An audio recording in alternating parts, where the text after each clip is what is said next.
प्रिय विद्यार्थियों नमस्कार। मैं अनिल कुमार सैनी, सहायक आचार्य राजनीति विज्ञान, आपका इस ग्रामोदय के डिजिटल प्लेटफॉर्म पर स्वागत करता हूँ।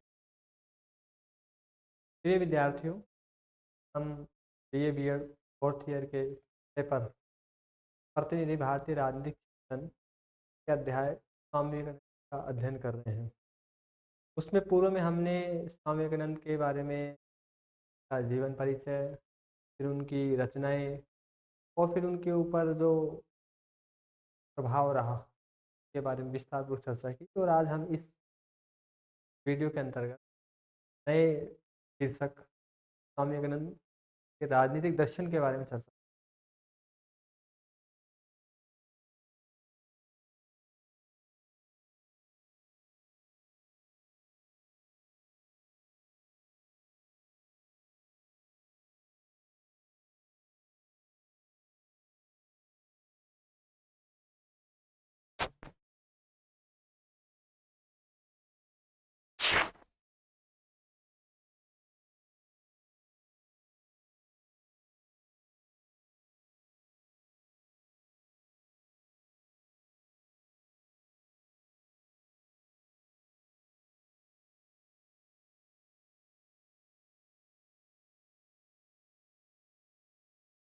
पूर्व विद्यार्थियों, हमने स्वामी विवेकानंद के बारे में जो जीवन परिचय पढ़ा और अब इसमें जो राजनीतिक दर्शन है उसमें हम चर्चा करें तो स्वामी विवेकानंद जी कोई राजनीतिक विचारक नहीं रहे। वो एक संत और दार्शनिक और आपके ग्रीन है, लॉक है, होब्स है, रूसो है की भांति उन्होंने कोई विशेष प्रकार का कोई संप्रदाय और विचारधारा या किसी सिद्धांत का प्रतिपादन भी नहीं किया।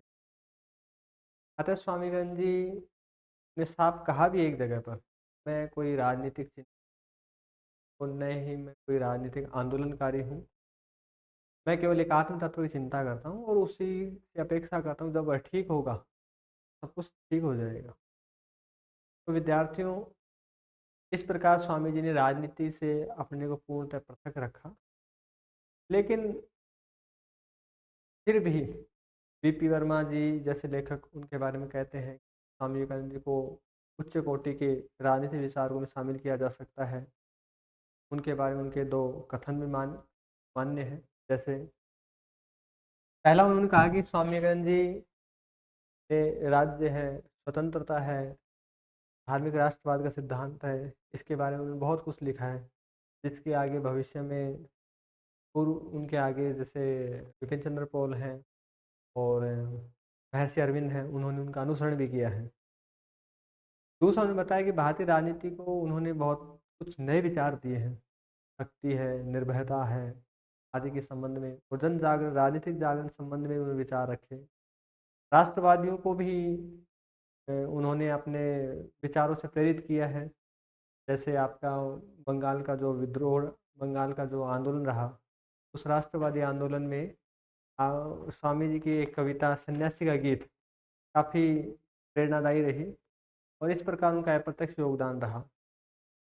दूसरे विचारों में स्वामी विवेकानंद जी ने कहा कि वो प्रत्यक्ष रूप से राजनीति में किसी प्रकार का कार्य नहीं करना चाहते थे। उसके पीछे उनका कारण था कि अगर वो राजनीति में या किसी आंदोलन में भाग लेते सक्रिय रूप से तो उन्हें ब्रिटिश सरकार द्वारा अपराधी घोषित कर दिया जाता या फिर उन्हें कारावास की सज़ा दी जाती। इस प्रकार के प्रकर्म में अगर वो उलझ जाते तो जो राष्ट्रीय आंदोलन में उनका अप्रत्यक्ष योगदान था, जन जागरण का, युवाओं को प्रेरित करने का, भारत की आध्यात्मिक शक्ति को पुनः प्रज्वलित करने का, वो विचार वो नहीं कर पाते और उस प्रकार के कार्यों में भी अपना योगदान नहीं दे सकते।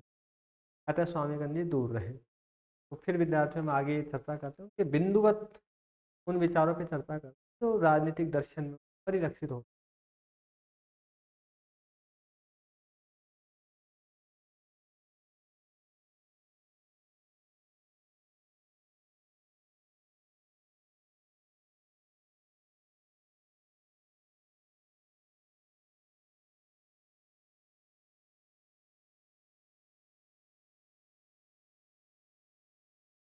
राजनीतिक दर्शन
राष्ट्रवाद का धार्मिक सिद्धांत।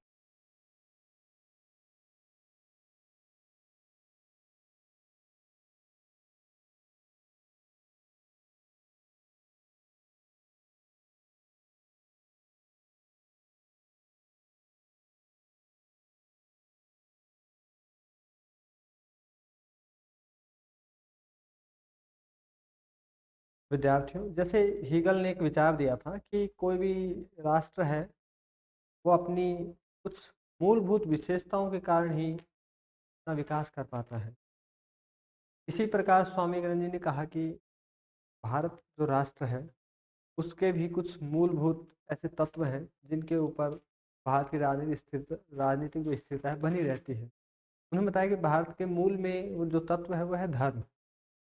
धर्म कोई एक संकीर्ण अर्थों में नहीं था उनका उनका धर्म से तात्पर्य था कि हमारे ऐसे मूल्य, हमारी संस्कृति, हमारी प्राचीन परंपराएं और हमारे ऐसे नागरिकों के अंदर संजीवनी शक्ति को प्रेरित करने वाला एक तत्व है। तो उन्होंने बताया कि भारत के भारत के ऊपर जब जब भी आक्रमण हुए तब तब लगातार भारत की जो राजनीतिक अस्थिरता रही उसमें धर्म ने पुनः उनको एकजुट रखने का प्रयास किया।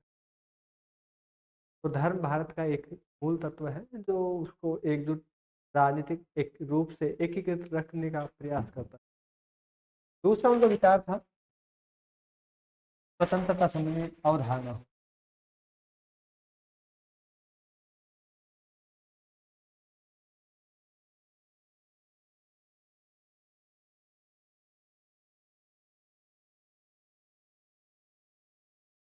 स्वामी जी ने स्वतंत्रता के बारे में भी विस्तार से लिखा है। उन्होंने कहा कि स्वतंत्रता किसी एक प्रकार के कार्य में ही आपको छूट से नहीं मिलती।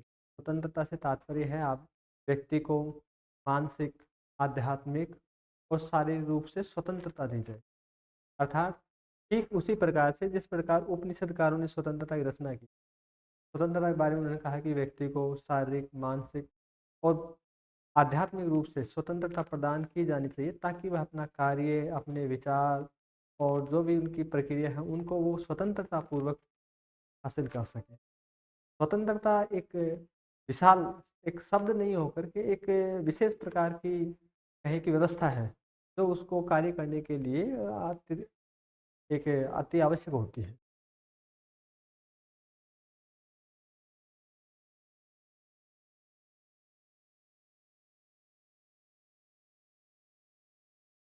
राज्य संबंधी अवधारणा।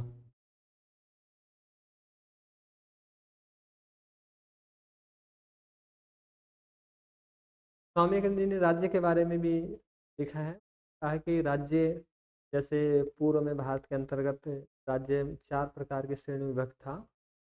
जैसे वैश्य, क्षत्रिय, ब्राह्मण और उसके उपरांत शूद्र समाज के रूप में। और हर एक समाज क्या है कि बारी बारी से शासन का संचालन करता है। स्वामी जी ने कहा कि हमारे भारत का जो राज्य है वो इस प्रकार का होना चाहिए कि उसमें ब्राह्मण काल जैसा ज्ञान का विकास हो और क्षत्रिय काल जैसे उसमें सभ्यता और संस्कृति हो, वैश्य काल जैसे उसमें प्रचार प्रसार और राजनीतिक और आर्थिक रूप से स्वतंत्रता प्राप्त हो। चौथा उन्होंने कहा कि शूद्र जो मजदूर समाज से तुलना की, उन्होंने कहा कि मजदूर समाज द्वारा जो राज्य है जब शासित किया जाता है तो उसके अंतर्गत राज्य में सभी को समानता स्वतंत्रता मिलती है। तो चारों का जो योगदान है वो निश्चित रूप से मिलना चाहिए, ऐसा हमारा स्वतंत्र राज्य हो तो अधिक प्रगति कर पाएगा। चौथा विचार था उनका शक्ति एवं निर्भयता का संदेश। शक्ति एवं निर्भयता का देश। स्वामी जी का मानना था कि शक्ति ही धर्म है, अर्थात शक्ति धर्म से भी बढ़कर है। भारत में लगातार आक्रमण होते रहे, विदेशी आक्रांताओं द्वारा काफ़ी बार आक्रमण हुए और उन आक्रमणों के द्वारा भारत की राजनीतिक जो स्थिरता थी वो लगातार टूटती रही। उसमें किसी प्रकार का एकीकरण नहीं रह पाया। तो स्वामी जी ने कहा कि किसी भी राष्ट्र को एकीकृत रखने के लिए आवश्यक है कि उसके पास शक्ति हो। शक्ति होगी तो वो अपने अस्तित्व की रक्षा कर पाएगा। तो अप्रत्यक्ष रूप से स्वामी विवेकानंद जी ने इसके माध्यम से यही बताने का प्रयास किया कि भारतीय जो राजनीति, तत्कालीन राजनीति थी और उसमें जो आंदोलनकारी थे, उनको एक मैसेज था कि किसी भी प्रकार से करके हमारी जो शक्ति है उसको बनाए रखा जाए और शक्ति का इस प्रकार प्रबलतम उपयोग किया जाए कि हमारी जो राष्ट्रीय एकता है वो बनी रहे और हम स्वतंत्रता हासिल कर सकें। स्वामी विवेकानंद जी शक्ति के बिना जो व्यक्ति है उसको कहते हैं कि दुर्बलता है। दुर्बलता एक शक्तिहीनता की स्थिति है और शक्तिहीनता की स्थिति में व्यक्ति का अस्तित्व रखना, किसी राष्ट्र का अस्तित्व रखना, वास्तव में हासिल रखना नहीं हो सकता, संभव नहीं हो सकता।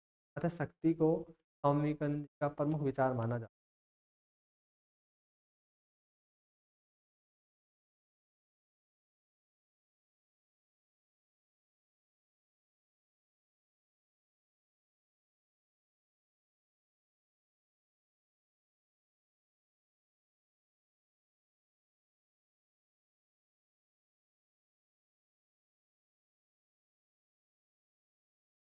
पांचों का विचार था वो था अंतर्राष्ट्रीयतावाद। अंतर्राष्ट्रीयतावाद एवं विश्व बंधुत्व।